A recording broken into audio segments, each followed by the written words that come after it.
In today's episode of Overtime Arcade, we're going to continue the Q*bert restoration series. Now, I've actually been restoring two different Q*bert cabinets right now. One of them's for me. It's going to go into my home collection, the home lineup here in the basement. And the other one is for my buddy Mark, and it's going to go into the public arcade location that he's opening up in Winchester, Virginia very soon in his shop called Back to the Media. And in this episode, we're specifically working on Mark's Q*bert. So there's a couple things that we need to do here.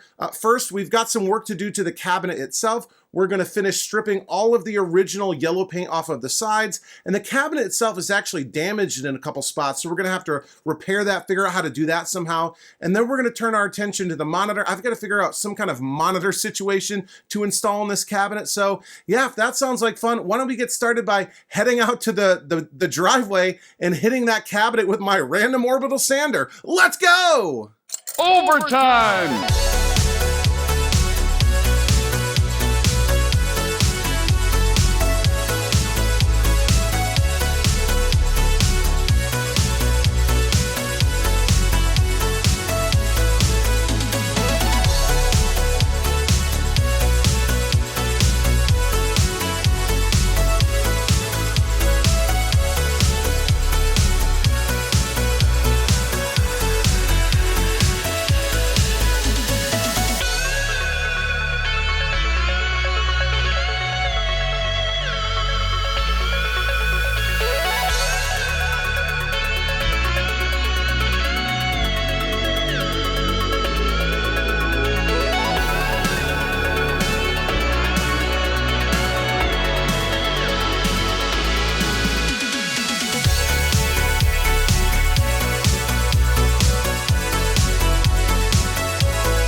All right, I've got all the yellow paint sanded off and we're back in the garage.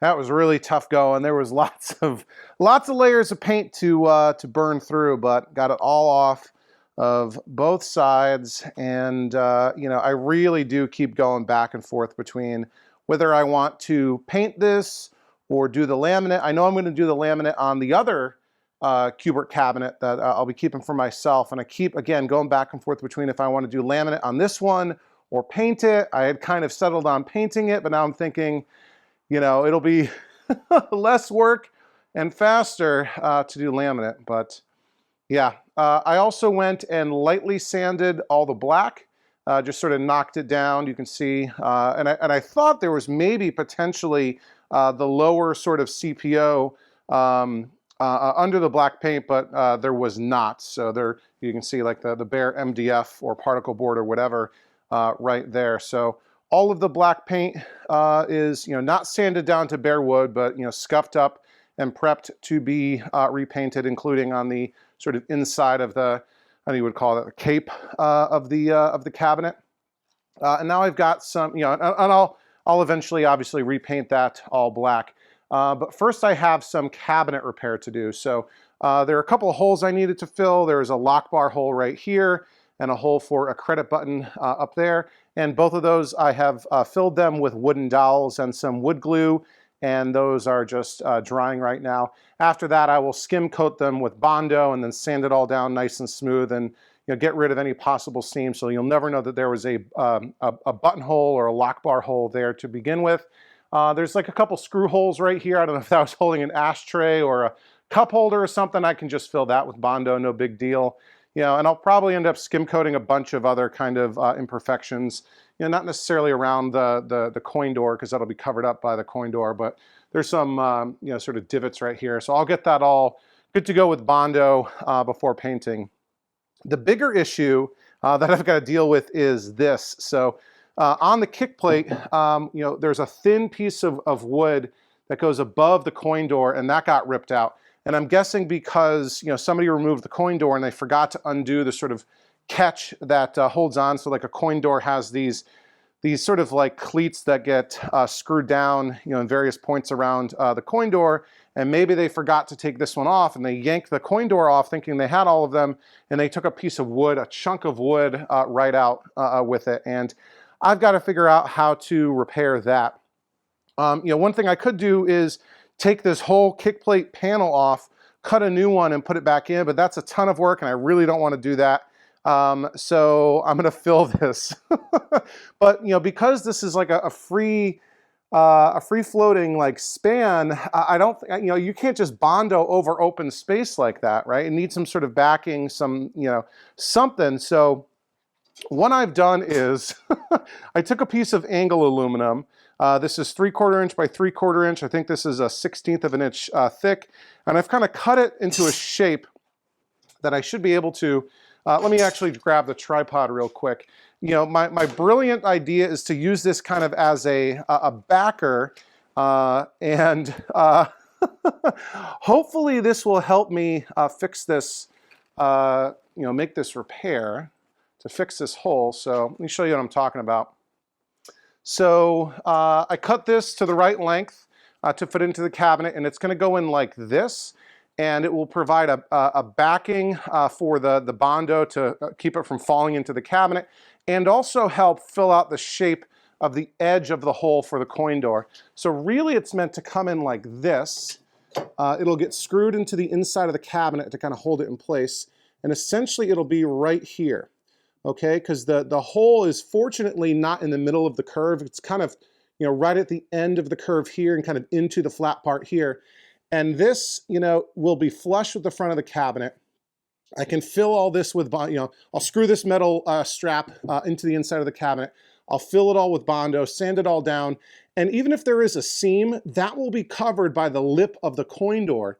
So I think this is going to work. So here's what I need to do. I'm going to go, I'll actually screw this into the cabinet because right now I'm just holding it in place. I'll throw some screws in to hold this strap in place, and then I'll get some Bondo mixed up. I'm actually going to be using, for the first time for me at least, Bondo glass, which is really, it says short strand reinforced fiberglass filler. So basically this is Bondo with little, you know, strands of fiberglass in it. I think this is meant to be, you know, stronger than normal Bondo, and that may be in a part of the cabinet that sees some stress. So that's what I'm gonna do. I'm gonna screw this into place. I'll mix up some of that Bondo glass, and then I'll come back and we will fill in this hole. Okay, I've got the backing piece screwed into place. Everything's looking pretty good, lined up, everything. There's a little bit of a gap behind it, so I put a piece of painter's tape there just to prevent kind of the Bondo from dripping out and getting everywhere. So I think we are good to go. Let's open up this fresh can of Bondo glass. Again, this is the first time I've ever used the fiberglass reinforced version of Bondo. And look at that. I need to get something to mix this up with real quick. Let's see. What do I have that'll work? Okay. I've got a little, oh man, this is something different. The consistency of this is just, I hope this is how it's supposed to be. It's really more gelatinous, and there's like an oil layer on top. I almost want to get something even stronger than this plastic scraper to kind of mix this stuff up. Is this how it's supposed to be? I've never used this before, so I really couldn't tell you. Oh man. It smells pretty much like Bondo. Let me mix this up real quick.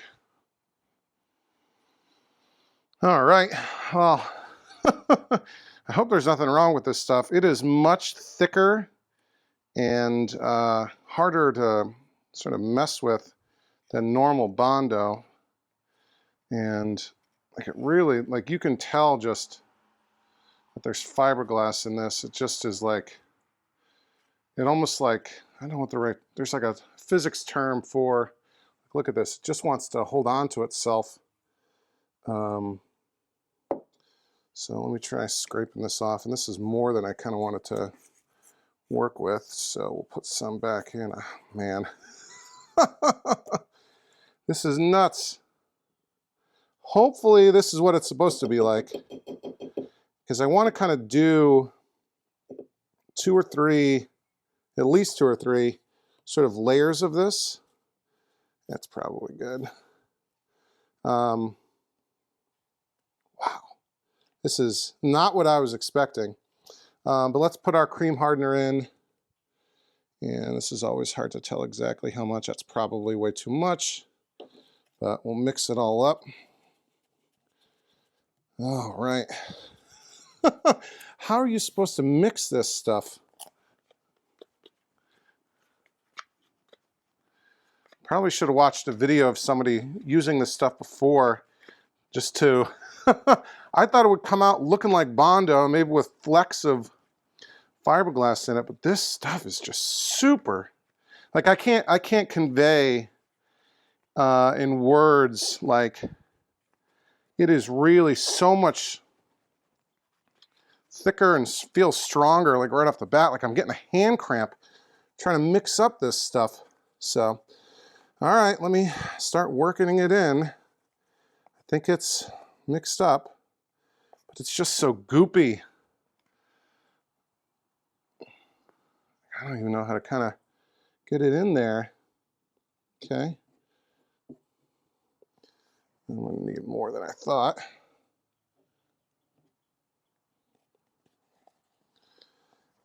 So this is just going to be my first layer. I'll let this dry for a good, 20 minutes or so, and I'll try to work this into the nooks and crannies of this opening.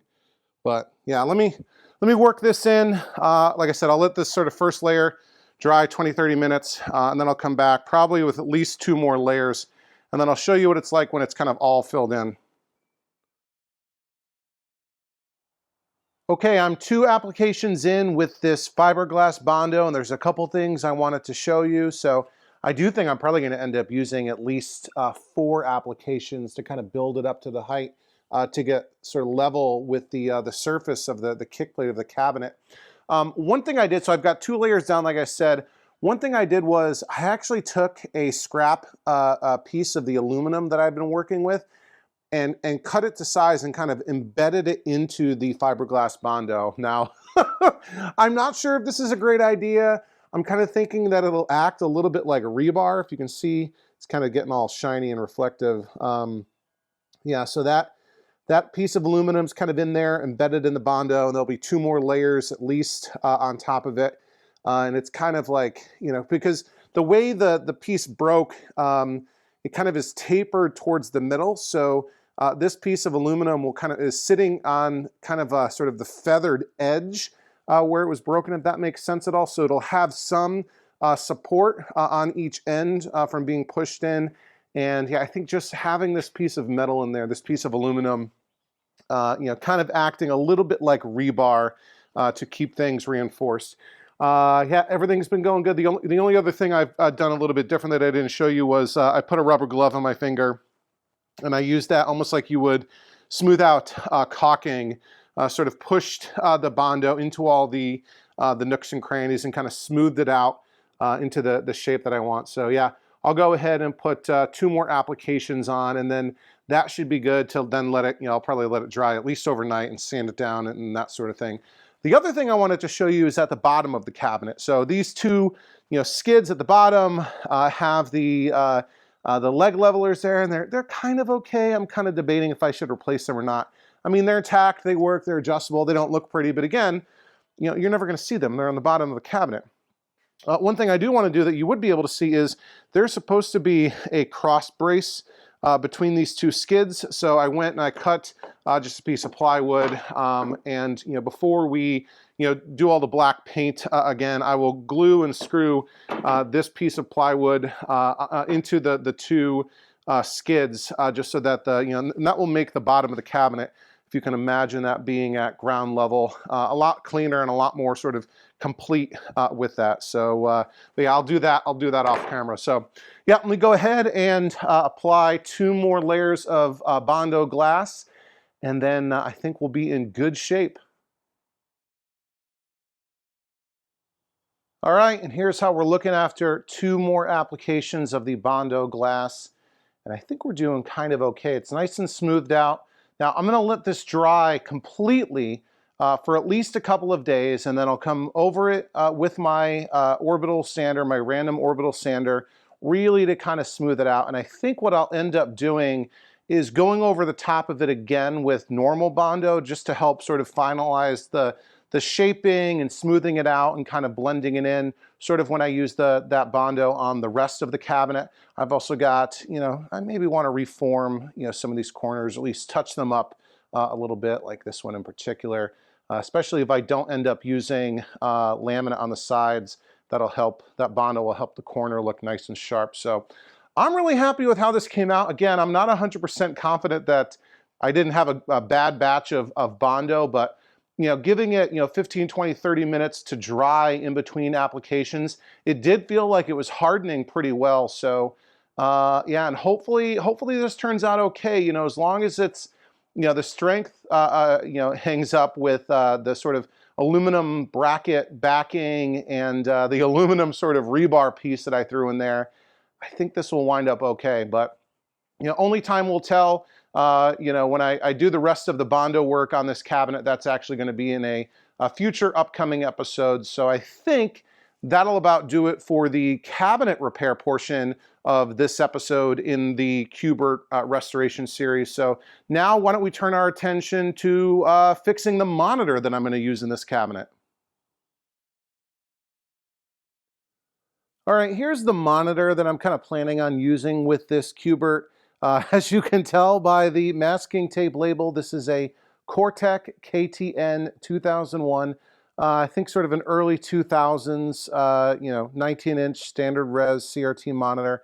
I actually got this in the Ms. Pac-Man project that I started right at the beginning of this channel that still has not been finished. And here is the Ms. Pac-Man cabinet in question. Right there. We'll get to it. I think we'll be finishing it up this sometime this spring. But yeah, this is the monitor that was in that cabinet. Obviously not original to Ms. Pac-Man, which I believe came with either a G07 or a K4900. But anyway, this is a monitor that I think I'm going to use in the Q*bert. It's the right size, obviously. It's got a horizontal frame. I'm going to need to find a vertical frame to mount this in the Q*bert. And it's got, I would say, moderate pack burn on it, but not too bad. I've got much worse tubes, like this one right here has pretty heavy pack burn. I might actually end up using this in the Ms. Pac-Man because I think it's my most heavily burned tube, and yeah, it's not going to be ever used in anything other than a Pac or Ms. Pac. But anyway, I think this is what we're going to use in this Q*bert. Now, when I got this monitor, it was completely dead, right? So completely dead. I've never seen it working. Looking at the neck doesn't look like it's been cracked or anything. Everything looks intact there.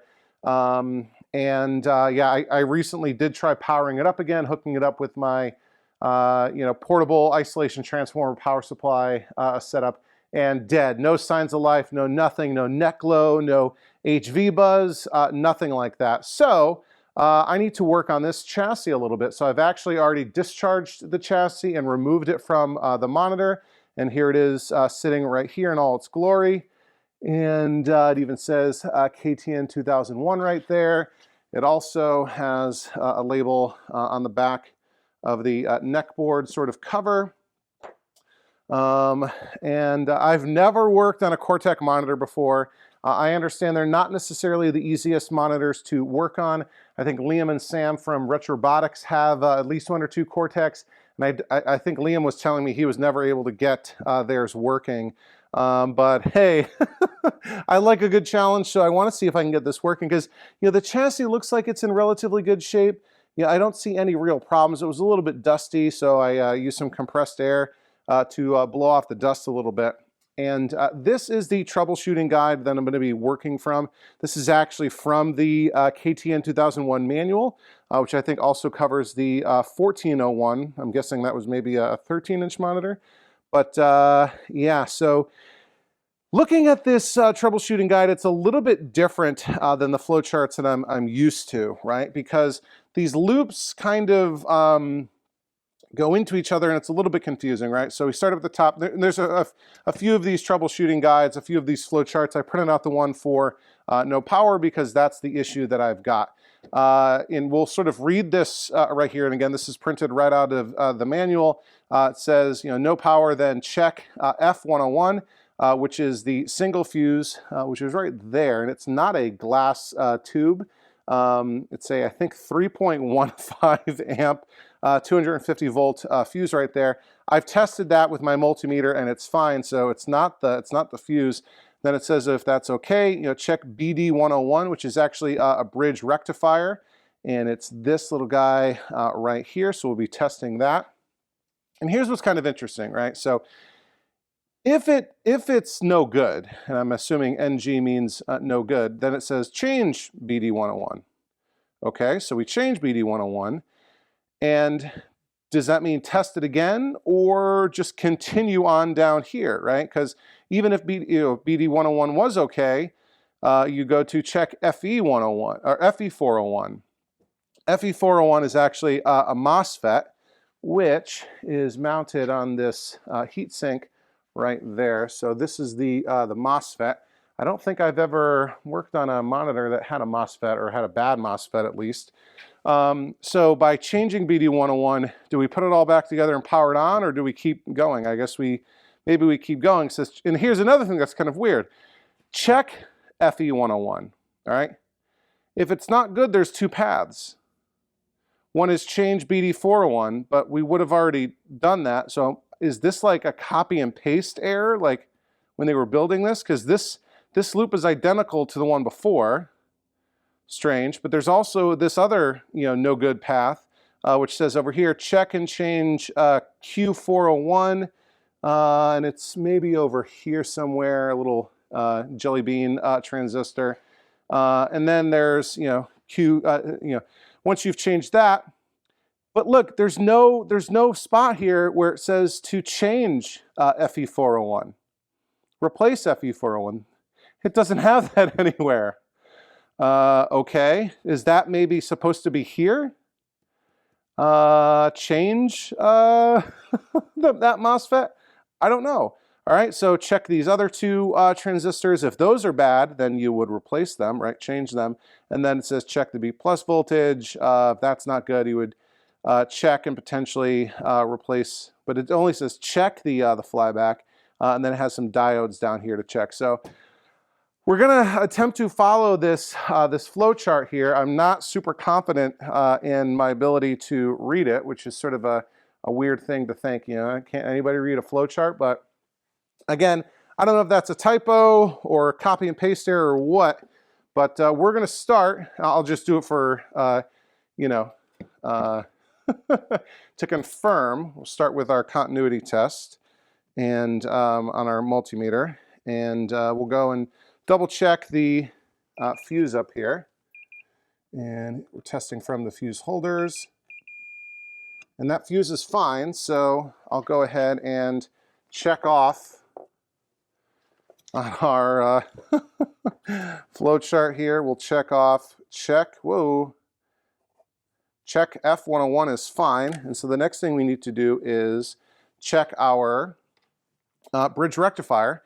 And to do that, I will set the multimeter to diode test right there. And again, our bridge rectifier is this component right here. Sort of, it's integrated circuit, sort of in a inline 4-leg sort of vertically mounted thing.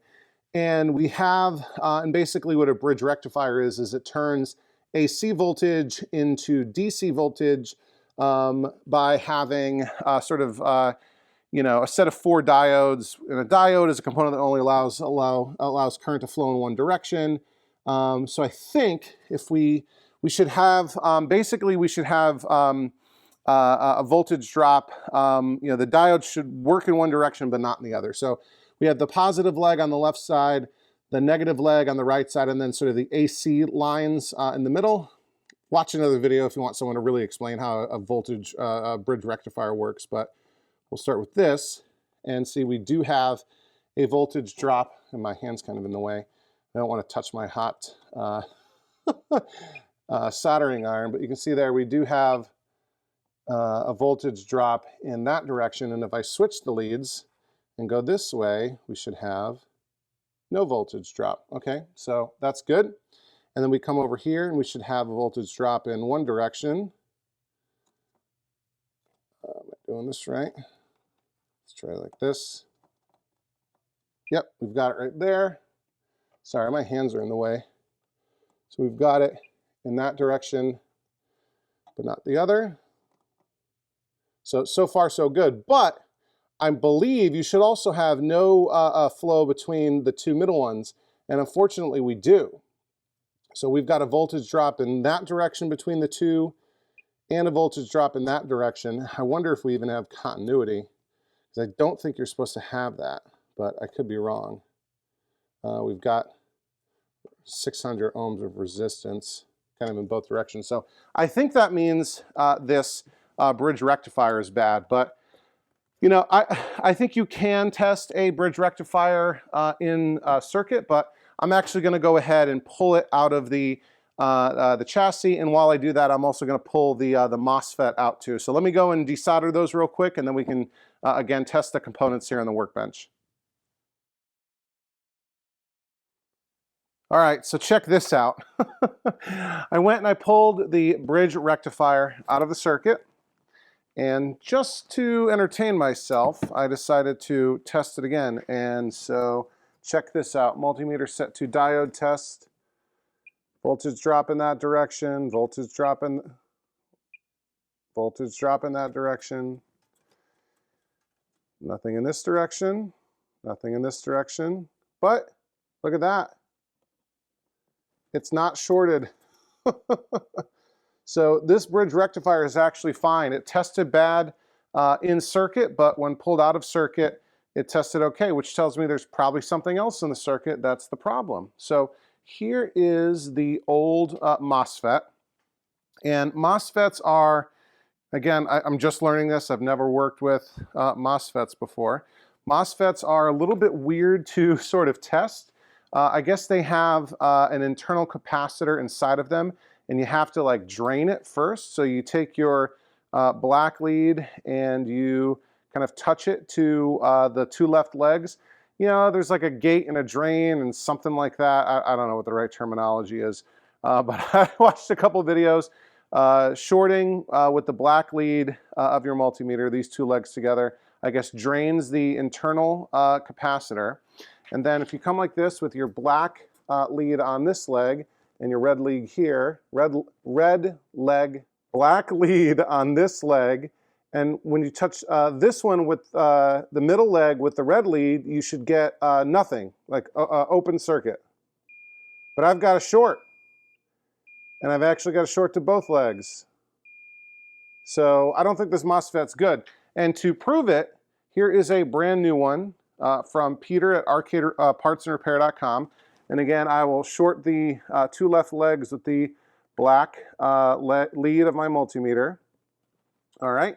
And then the black lead on the rightmost leg and the red lead on the middle. And nothing. Okay. You can see that, right? Nothing. But if I touch the left leg with the red lead and then come back to the middle, I do have a voltage drop. That basically charges that capacitor or activates it or something. So yeah, this MOSFET is bad and the new one is testing good, so that's good.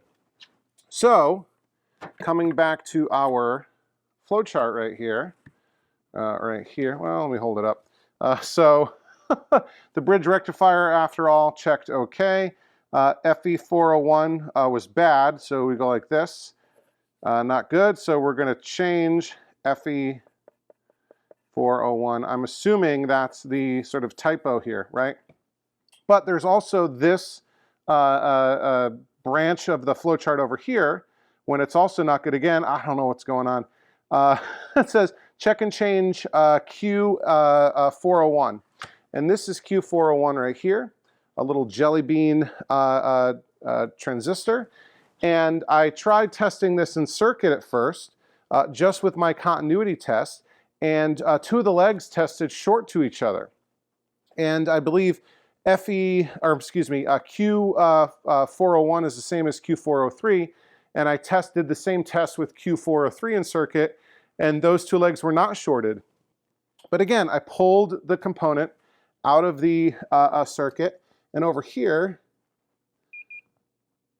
the legs are not shorted together, okay, in any direction, and I checked it. So I went back to the chassis over here, and I put my leads into the holes where those legs would have been, and there was a short on the chassis. And I'm thinking to myself, okay, I've got some other component that's shorted in the chassis. And, you know, I was testing and pulling components and whatever, and I found this resistor right here. Here it is right here. This resistor is testing short. Look at that, 0 ohms resistance, dead short. And I'm like, aha, did I find it? And when I pulled this component out of the circuit and put my leads back into the holes in the chassis, the short was gone. So I'm like, wow, but this resistor doesn't look bad. It doesn't look like it's all burnt up, or it doesn't look whatever, right? And it's a dead short. It's not an open short, right? It's not infinite resistance. It's a dead short. So what gives, right? And then I'm like, okay, well, let me look up the value of this resistor. And instead of doing that, I actually looked at the the part list on the monitor manual. This is a 1 watt resistor with a resistance rating of 0.2 ohms. 0.2 ohms.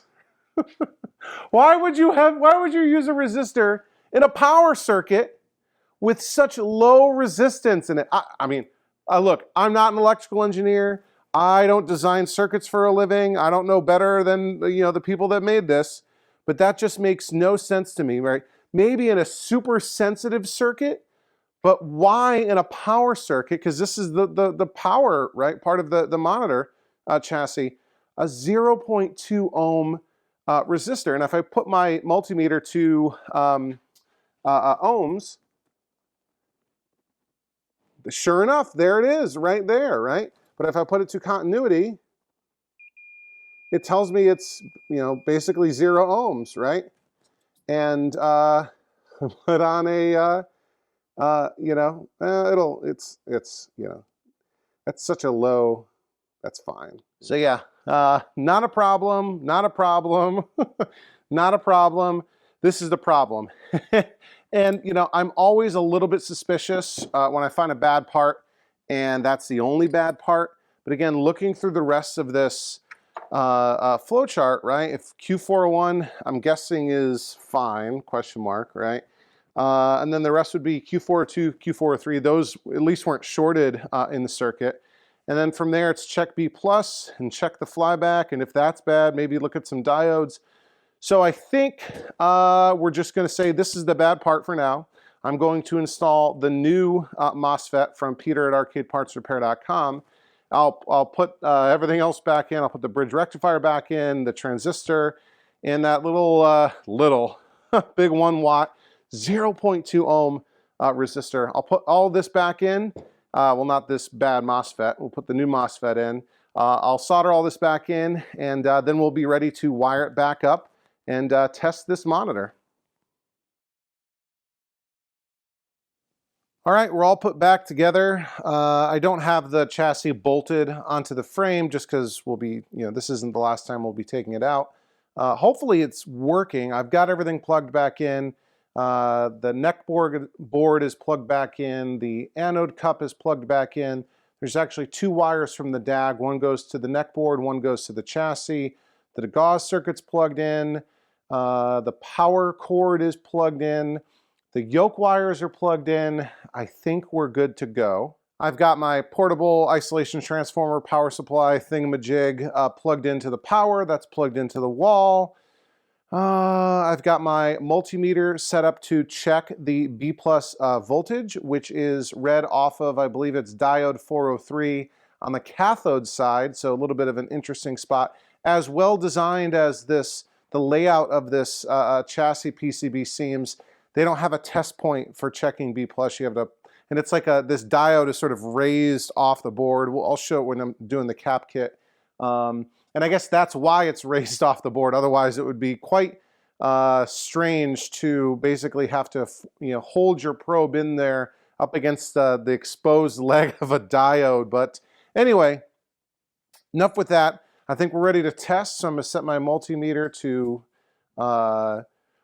DC volts, and hopefully we get some HV buzz and some signs of life out of this monitor. 3, 2, 1.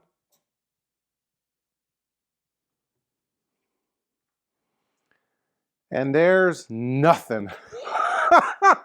Nothing! Absolutely nothing! Nothing! No B+ voltage? No HV buzz? Nothing! Nothing! Okay, back to the drawing board, I guess. There's nothing. Let me turn off the lights. See if there's any neck glow. There's not going to be any neck glow. There's nothing. We turn off the workbench light. Oh, no, okay.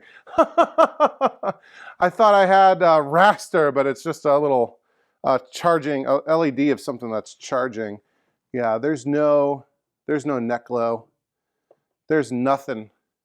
And now I'm going to try to avoid knocking things over. Absolutely, positively nothing. So yeah, let me turn the lights back on. I'm going to go back to the drawing board. I'm going to, I don't know, do some more research. Look for like cold solder, cracked solder joints. There's nothing. I got no static on the from the screen, like static like charge on the screen. There's nothing. No B+ voltage. Zip, nothing, nada. No signs of life, nothing. Yeah. Back to the drawing board. So check out what else I found. After, we plugged this back in and we tested the chassis and we still had no signs of life. It was completely dead. Basically what I did, I took it back to the workbench and I started, ohming out the board, starting with the power inputs right here, kind of tracing the traces through the circuit with my digital multimeter, essentially looking for shorts and looking for, some kind of break, right? So maybe there would be cold solder or some sort of trace that was damaged, a connection that wasn't made. And relatively quickly, I found a short somewhere. I was getting something on the board that showed me that something was shorted out that wasn't good, right? There was connections, rather than finding connections that weren't there that should be, I found connections that shouldn't be there that were. And so, I'm kind of chasing the short around the board like you often do, thinking I found something and then pulling a component off of the board, testing it out of circuit, and it tested fine. So kept going and going and going. And then eventually, I found a couple of caps that were really rotted, especially this one at C412, C412. If it'll focus, look how nasty, crusty, crispy, roasty, toasty this cap is. And as soon as I pulled this cap out of the circuit, the short went away. And you can see kind of the remnants on the board. There were two of these caps in particular, C412 and C414. C414 wasn't as bad. The best way I can describe it is like the bottom rusted out. this cap from the outside doesn't look too bad. In circuit, I couldn't tell that there was any problems. There were actually some other caps like this one that were bulging a little bit. I believe this one was, what was it? C413 maybe. It was a little bit bulging on the top. But this one, look how bad this looks. And yeah, when I pulled this out, the short went away, and sure enough, this cap is dead shorted. The two legs, whatever happened, whatever damage, I don't know if it was heat or the electrolytic fluid leaked out and whatever, this cap is totally bad, totally shorted out, dead shorted between these two legs. So that's at least something else that's wrong to replace. If you can see really closely, this is a Samyang capacitor, Samyang, which apparently has a terrible, terrible reputation for being awful caps. I've read elsewhere online, I think in the Kortek, sort of giant Kortek thread on the CLAW forums, there's even a tag back when the forums used to support tags that said like, Samyang must die or whatever. But yeah, so terrible caps here.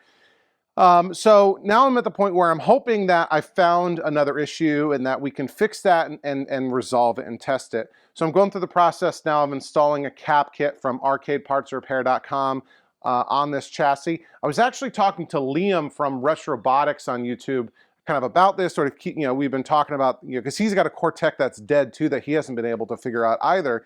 And I mentioned that I found this short. He's like, why didn't this shorted cap? And he said, why didn't you start with a cap kit? So the approach that I generally try to take, when I've got, for example, a monitor is, I give it a visual inspection and then, plug everything up and test it, power it up and see what happens.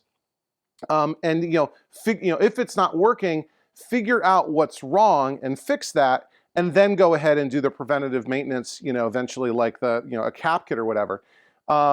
It didn't occur to me that, in this case, that it could have been the caps. Usually the caps aren't the problem to have a monitor totally dead. You can have trouble dialing it in and getting a perfect image, but usually it's not a cap that will keep a monitor from powering up at all. I guess unless it's, completely shorted and in the power circuit.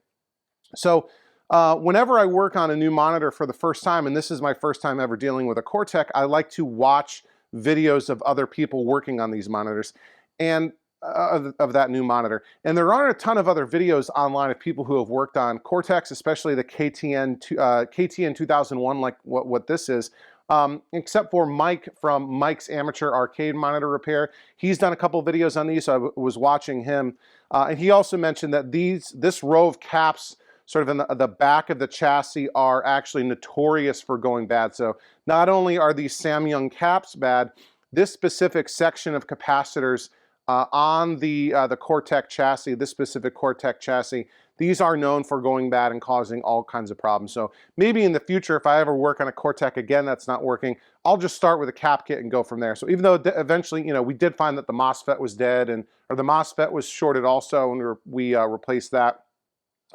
These caps are going to be something to work on too. So I've actually been working on the cap kit a little bit already.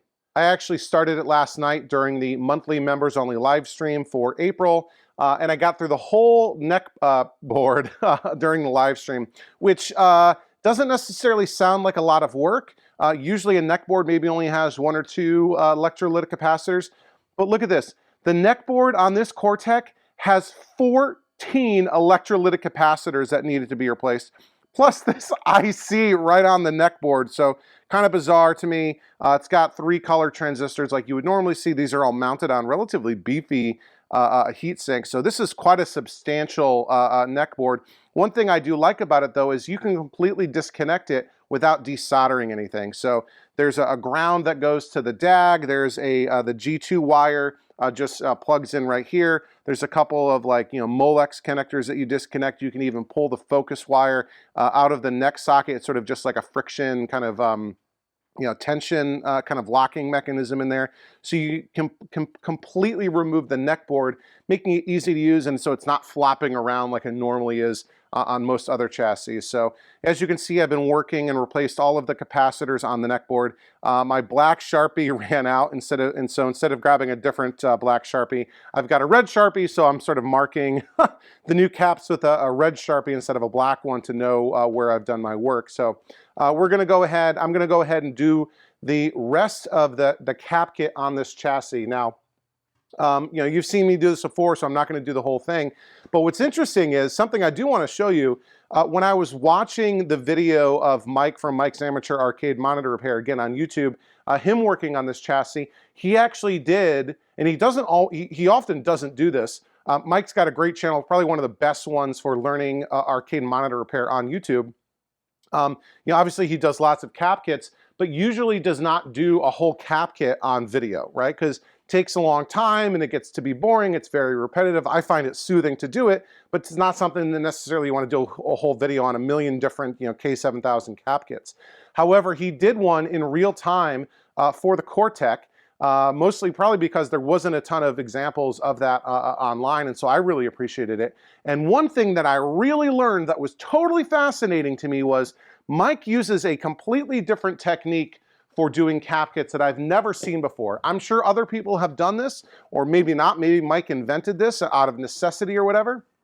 But he was able to do it so fast, I couldn't believe it. So this cap kit from Peter at arcadepartsandrepair.com, I think it's got like 39, 40 different caps. And usually that would take me, a few hours to get through all of that with my normal technique of, applying flux with my flux pen and then putting fresh solder onto the old solder joint, and then with my soldering iron, and then using my Hacko, desoldering tool to remove the old solder. And then usually you got to do a little bit of work to kind of clean it up and get that cap loose before you put the new one in.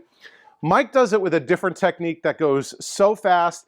And I think he mentioned that he created this technique out of necessity because his desoldering gun broke, and he was, I don't know, couldn't be bothered to fix it. But essentially what he does is he doesn't put any flux on, he doesn't put any fresh solder on, he just takes his soldering iron, holds it against one of the legs, and then from the other side essentially just rips or kind of rocks the cap to get the one of the legs out, and then switches to the other side, does the other thing, and then the cap just falls right out. So I'm going to show you this really quick.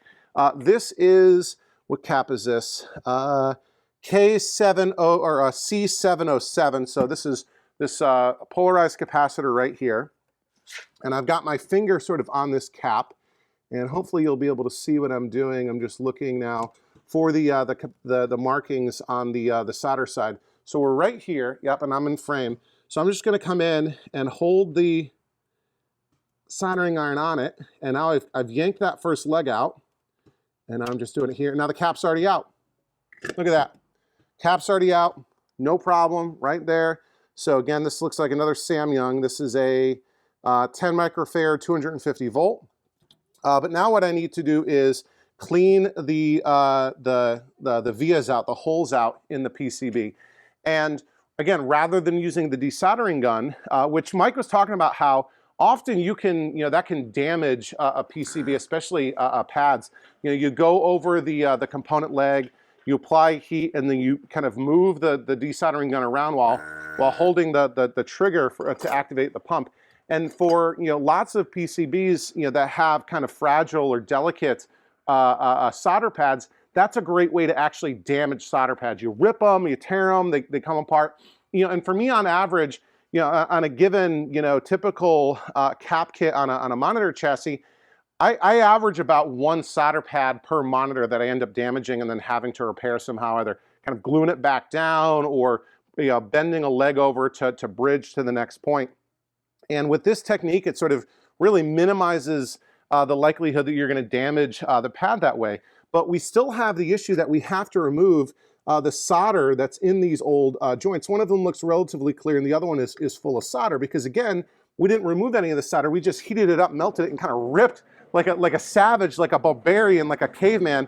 We ripped the old cap out. So to clear out this the old solder from the via, Mike actually uses solder wick. And I've had some old junk stuff for a while. I think I got it for like $1 from Bob Roberts back in the day.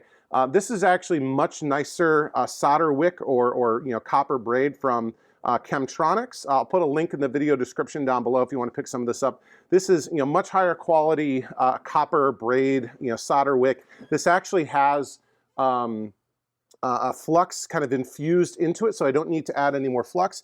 And essentially what you do, and you've maybe seen this before, I typically don't do this, is you just kind of hold, use your soldering iron to hold the the braid over the old solder, and like the name implies, it wicks it right up, and then you can move to another fresh piece of the braid, and that removes the solder almost instantaneously. And now we can come in double checking.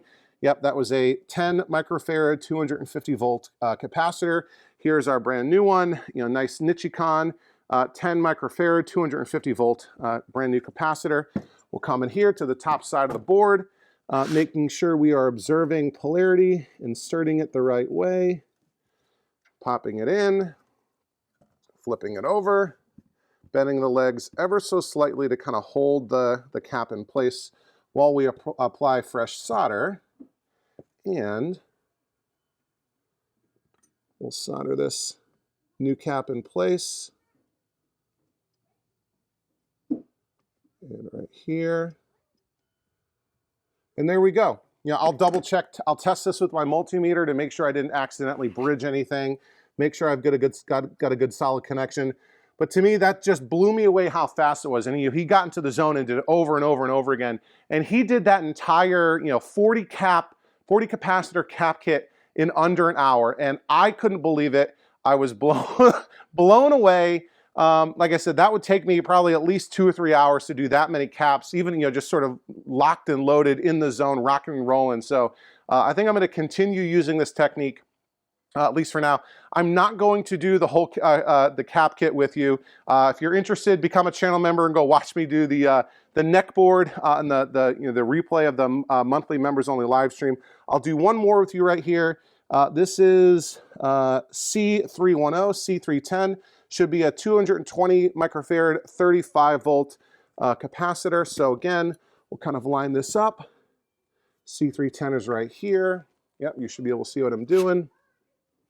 And again, I'm just gonna melt the solder, bend that leg out, and that one's kind of tricky. There we go. We are knocked out right here. This is also a Samyang. This is only an 85 degrees Celsius cap right here. Yep, 220 microfarad 25 volt. We're going to be replacing that with a 220 microfarad 35 volts, so we're going up in voltage, which is totally okay. A higher quality Nichicon cap right there. But again, we'll take our Chemtronics solder wick, and we will clear out the old solder really quickly right here. That's one. This one's almost already done. Here we go. That's two. Look how nice that is. We'll pop our new cap in. Again, 220 and 35 volts. Observing polarity. This one is actually the opposite sort of orientation. Okay. That's in place. Just bend those legs ever so slightly. Temporarily hold it in place. We will solder that down. Like so. And like I said, these kind of repetitive tasks, like doing a cap kit or replacing all of the header pins and harness connectors, is such a soothing activity for me. So yeah, look how easy that is. Don't have to mess with the desoldering gun. Obviously, there's still plenty of applications that I'll use my desoldering gun in. Some larger caps where you can't, maybe it's got lugs where you can't bend the whole cap sideways. More delicate work maybe, obviously, with flybacks and stuff. But I think for cap kits and quick work, I might not even turn on my desoldering gun from now on. And don't get me wrong, I love this thing. It's worth every penny. Again, I'll put a link down to this in my the video description down below. It does require maintenance though, so it gets clogged up and you got to clean it and that sort of thing. But I love this technique that Mike used. I'll put a link to his video again down in the video description. But yeah, let me go knock this out. I will use my multimeter just to confirm that these are good solder joints. I'll double check the polarity, mark those off the list, and then I'll rock and roll, knock the rest of this cap kit out, and then again, we'll be ready to once more plug this back into the monitor, put everything back together with the chassis, and try it out. Keep our fingers crossed, and hopefully it'll be working, so stay tuned for that. Okay, I finished installing the cap kit. Again, this is a Kortek KTN-2001 and a cap kit from arcadepartsandrepair.com. Everything went really, really smoothly. Just a couple notes. I did not populate capacitor position C611 just because it did not have a cap to begin with, so I didn't put a new one in. So there's one left over in the kit here. And similarly, Mike from Mike's Amateur Arcade Monitor Repair on YouTube, he had a similar thing. I guess this cap only appears in the KTN 1401, which I'm guessing is like the 13-inch version of this monitor. And he said, if you accidentally install this cap, it'll explode, so don't do that. So I left it out. What else? So the capacitor at C606, the kit says it's supposed to be a 4.7 microfarad, and the schematic and parts list calls for a 4.7, but this, if it will focus, is actually, let's see, if you can see that, if that'll zoom in, that's a 47 microfarad. There's no decimal place there. That's a 47 microfarad capacitor. And I did a little research and I found other folks online on the CLAV forums said they ran into a similar thing where I guess in the factory a 47 microfarad capacitor was accidentally installed, and that will affect your ability to control the width, I guess, or maybe horizontal position. I think they said the horizontal width of the monitor. So I'm glad I got that fixed. And yeah, the only other thing on the chassis, position L602, which I believe should be some kind of linearity coil or something. There was actually a 2.2 microfarad 450 volt electrolytic capacitor in there. One of these wonderful Samyoungs. It looks okay. That didn't come in the cap kit. It's listed nowhere in the parts list or schematic. It makes no sense. Even L602 isn't even listed. So I don't know what's going on. I put it back in. I didn't have a capacitor on hand. This is sort of an oddball value, I think. So we'll see what happens there. But yeah, everything went great. This solder wick or solder braid, this Chemtronics Chemwick thing is incredible. And I think I may have been converted. I'm not going to get rid of my desoldering gun, but I'll probably only break that thing out for heavy duty activities. For things like cap kits and quick fixes, I think I'm kind of sold on this technique. As you know, it feels so wrong doing it, right? Ripping that capacitor out, it feels like I'm a barbarian or a caveman or a savage doing it, but it went so smoothly. I didn't damage a single trace. I don't feel like I even came close to damaging a single trace. It went fast, it was easy, it was kind of fun using this thing. So, and this is cheap, especially compared to, you know, an expensive desoldering tool. So I'm kind of sold on that. So thank you again, Mike, for sort of teaching me that new technique. So if we come over here, we've got the chassis reinstalled back into the monitor. Everything's hooked back up, ready to go. I've got my power connected via my little compact portable isolation transformer power supply that I built in the previous video. That's plugged into the wall. The power's plugged in. The frame is grounded. I've got the remote board plugged back in. Neck board's on. Anode cup, everything. I've got my multimeter connected to measure the B+ voltage. And I'm just hoping to get some signs of life out of this thing when we fire it up. Like I said, this has been totally dead. I've never seen this monitor do anything at all. So we're going to cross our fingers and hope that we get something. So let me turn on the multimeter. And we're hoping to see some sort of raster or anything, any kinds of life, some sort of voltage, some sort of anything. So fingers crossed, here we go. 3, 2, 1. Nothing. Just absolutely nothing.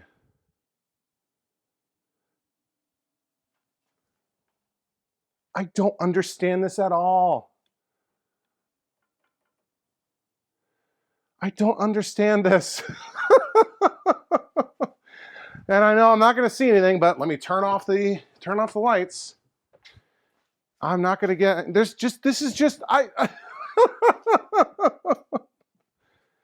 nothing. There's nothing. Nothing. No neck glow, no B+ voltage. There's zero, zilch, no signs of life from this thing. I don't know what to do. I don't know what to do.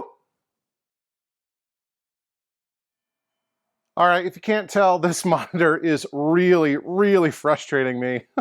I know I'm not alone. You know, these Korteks don't exactly have the best reputation, but I'm a stubborn son of a gun, and I'm determined to get this thing working one way or another. So after, I put it down last night, and today, I went back and spent some time poring over the schematics, poring over the theory of operation, trying to figure out what in the world could possibly be causing this problem that I'm seeing, where it's just totally, completely dead, no signs of life. I also flipped, the monitor on its side, kind of exposing the chassis from underneath, and with it on, I was kind of probing around looking for voltage.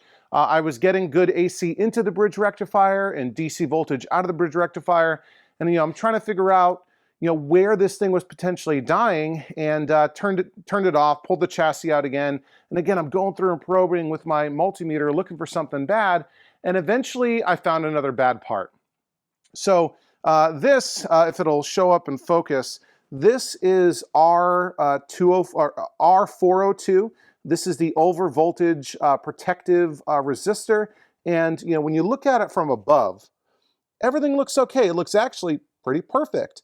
But as soon as I pulled it out and looked at it from the side, it's got a pretty bad scorch mark right there on the side. And even the way that I noticed that this thing was wrong is I'm going around just probing things with my multimeter. And this is supposed to be a very low resistance resistor. So this is supposed to be a 1 watt metal oxide resistor with a resistance of 0.47 ohms. So very low resistance. And both in and out of circuit, it's testing at 1.2 mega ohms. So actually really, really high. And this white stuff on the other side is some a caulking or epoxy or something that they use to kind of hold the B plus pot in place for adjusting the B plus voltage, to kind of lock it in place. And you can see the scorch mark went through that, potting or whatever that is, caulking or something. And yeah, so this resistor is shot. And of course, given that it's a pretty oddball value, I don't have one of these on hand. So I went and ordered, from DigiKey. This is a 25-cent part, 1 watt, 0.47 ohm metal oxide resistor. So it's going to take a couple days before it can get here. And I need to get this video out the door. So unfortunately, as anticlimactic as it might be, we're going to have to end the video there on a cliffhanger. So hopefully this is the last thing I need to fix, replace, and as soon as we get a new one installed in the chassis, we'll be good to go, or at least have some sort of life on the monitor. But that will have to wait for another episode. Like I said, it's Saturday. I got to get this video edited and everything and released. So yeah, please, do all the things that YouTube wants you to do, the algorithm wants you to do, like, share, comment, subscribe. If you want to support the channel, maybe buy a t-shirt or something for my merchandise shop, or consider becoming an Overtime Arcade channel member. You get access to some really awesome perks like a monthly members only live stream, early access to all new videos, and you get access to our private members only Discord, which is a lot of fun. I really like hanging out with everybody there, getting to know them a little bit better, sharing behind the scenes info. So click on the join button down below if you want to learn more about that. And yeah, I think I will wrap it up here. As always, thanks for watching Overtime Arcade. I'm Charlie, and I'll see you next time. Overtime!